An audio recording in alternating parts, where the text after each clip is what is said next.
So when it comes to offshore wind power, we've been talking to people in the supply chain and the developers and operators of offshore wind farms who have particularly unique challenges and requirements for technology like ours. Fundamentally, you're trying to generate energy somewhere far over the horizon out at sea. It's extremely remote and very inaccessible. Some of these turbines generating power could be hundreds of kilometers away from the shoreline.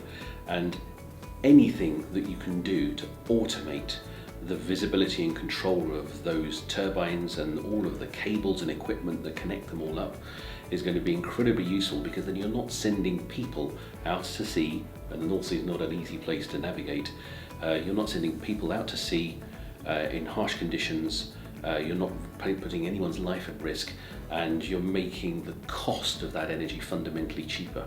So initially we believed that what was useful and most valued by offshore wind developers was the ability to use our technology to measure or monitor every single cable individually.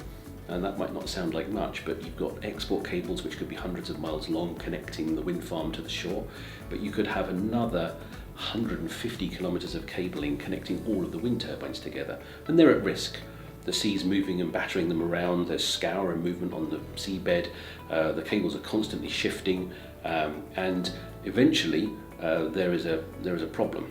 The problem is that these cables can break, they can get caught up in anchor strikes or fishing nets, they can be damaged, they could eventually just wear away because of the strains and stresses of living in that dynamic underwater environment. But fundamentally, we thought the requirement was to make sure we understood how to capture a fault and deal with it quickly, like within milliseconds. And in fact, what we've learned is that because we can deploy our sensors in such remote locations, and because we can fit them so easily and retrofit them into very tiny locations, like in the base of a wind turbine called the transition piece, we provide a lot more visibility than we realized was of value. So first of all, you can see the effect or the addition of power from every wind turbine going onto the cables, and then you can learn from them how they're performing. Have you got any losses? Is the cable termination overheating? Can you dynamically rate the line? So can you increase or decrease the current going through it according to the current weather and temperature conditions? Can you look at harmonics? All these harmonics are indicators of loss or inefficiencies in the system. And if you can pinpoint where those losses are, and you can characterize by the nature what the losses are, you can then send teams of people to predictively maintain or fix those problems, because you know the where, the when, and the why of that problem.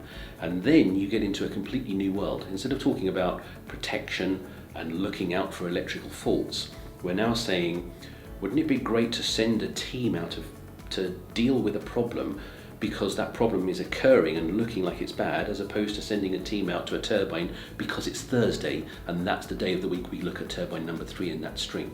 So if you can go from reactive to proactive with your operations and maintenance schedules, and you can automate more of it so people don't have to go out there in the first place to help with these problems, you're going to save a lot of time and money. The availability of fibre is critical for us because it's the gold standard for how you do very long range, long distance communications.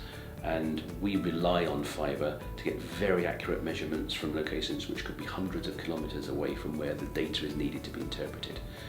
So fibre is fundamentally built in to transmission systems, and our customers who operate transmission networks have widely available fibre in most of the locations. So we leverage that and say, okay, we can take advantage of the fact that the network's pre-installed. Nothing is faster than light travelling through these fibres. Nothing is more accurate and has lower loss over long ranges. So it's a wonderful medium for us to use, and it's already sitting there and available to us. This is also true in distribution, and we find that when we work with customers who operate distribution networks that their challenges and requirements are just the same. They would like to automate more. They would like to have a lot more visibility of the performance and the condition of assets which are sitting out there in substations or in remote locations, or where you've got new grid connections because of new wind farms or new data center customers connecting onto the network and requiring specialized power supplies. All of these are examples of situations where if you can reduce the time and the cost and simply the footprint and the size of equipment that's required to make these connections, everyone benefits. and we're finding more and more opportunities in distribution as well as transmission. But fibre availability around the world is constantly improving as more and more fibre is available and brought to everyone's homes around the world. We get a bigger network through which we can add more value and see more things and help manage the energy network for everybody.